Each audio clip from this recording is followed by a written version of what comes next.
Welcome back. Hundreds of migrants have returned to Iraq from Belarus after giving up hope of reaching Germany. But thousands more remained near the border with Poland, camping outdoors in freezing conditions. Wong reports. Exhausted and disappointed, hundreds of people trudged out of Erbil Airport in Iraq's Kurdistan region after failing to reach the European Union from Belarus. They gave up because of the harsh weather and hostile treatment from Polish border guards. Despite warmer temperatures in Iraq, the arrivals were still wearing the thick winter coats they relied on in Europe. We were in the forest. Life was very bad, but the Belarusians helped us. They gave us food and water. They were very nice to us, said this man. But he denounced the Polish guards, who fired tear gas to push them back. More than 400 returnees were flown from the Belarusian capital Minsk to Erbil, where most of them got off before the plane took the remainder to Baghdad. They left behind thousands more who are determined to cross Poland to reach Germany. Amid a growing humanitarian crisis, Belarusian authorities decided to clear a makeshift camp housing 2,000 people. They were transferred to nearby reception centers where they scrambled for hot meals, clothes, and basic necessities. Videos taken from inside these centers show migrants packed and stacked on top of one another. The European Union accused Belarusian President Alexander Lukashenko of causing the migrant crisis on purpose. They say he lured them into his country with false promises of easy access into Poland as revenge for EU sanctions. Lukashenko denied the claims. Wong, HKIBC. Farmers in India are in high spirits after Prime Minister Narendra Modi announced he would repeal his contentious agriculture laws. The surprise reversal comes after farmers protested for over a year, and shortly before elections in 7 states, farmers formed the biggest group of voters. Under the controversial rules, the agricultural sector was deregulated. But farmers feared they would earn less by selling to big companies, which have the power to set prices. They prefer the traditional system, where they are guaranteed a minimum price by selling to the government. Soldiers have been rushed to British Columbia as the Canadian province grappled with devastating floods. A state of emergency was declared. More from Wong. An advance team of over 100 soldiers were sent into British Columbia from Edmonton, with the federal government promising more to come. Speaking during a trip to the U.S. capital, Washington, Prime Minister Justin Trudeau said he approved British Columbia's request for help. The support is moving right now, and we will do more to help people directly. The Canadian Armed Forces on the ground have been helping out. They've already rescued over 300 people. We will continue to work with Indigenous communities to keep people safe. Several highways managed to reopen to limited traffic, but authorities say the situation remains critical.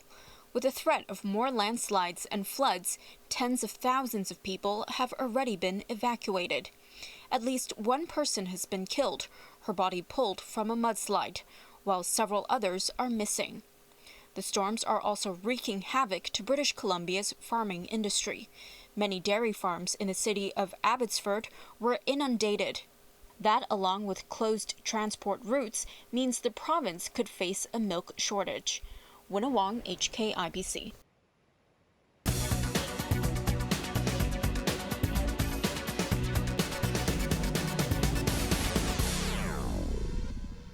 Hong Kong shares ended the week lower, with the Hang Seng Index falling 1% as it extended its stay in negative territory to 3 sessions.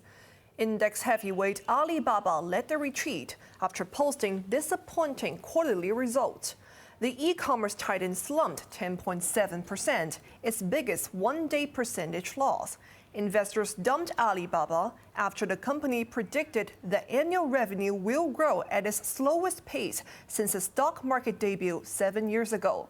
Country Garden Services plunged 9% after a share sale which raised $8 billion. Now let's take a look at the markets. The Hang Seng Index closed down 269 points.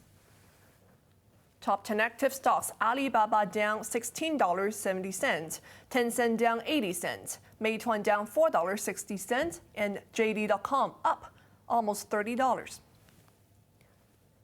Tracofan down 22 cents, BYD Company down $3, Kuaishou Technology down $2.50, and Sunac up $1.26. Forex trading against Hong Kong dollar. Euro is trading at 8.80. British pound at 10.48, Canadian dollar at 6.16, and Australian dollar at 5.64. Over to the UK market, FTSE 100 is down 48 points.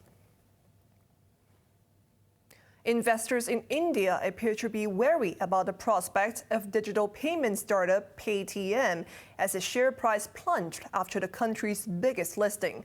Analysts suggest that India's answer to Alipay appeals only to younger people.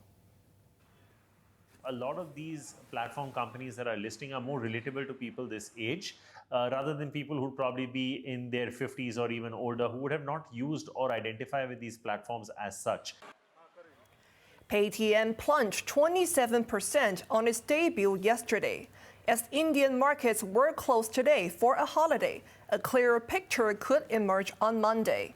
Paytm is used for a wide range of services, including insurance, gold sales, film and flight ticketing, and remittances. Its backers include the finance arm of mainland e-commerce giant Alibaba. Onto the weather now. There will be sunny periods tomorrow with the temperatures ranging from 22 to 26 degrees. The fine weather will persist throughout the weekend before turning cooler early next week. Now let's take a look at the weather around the world.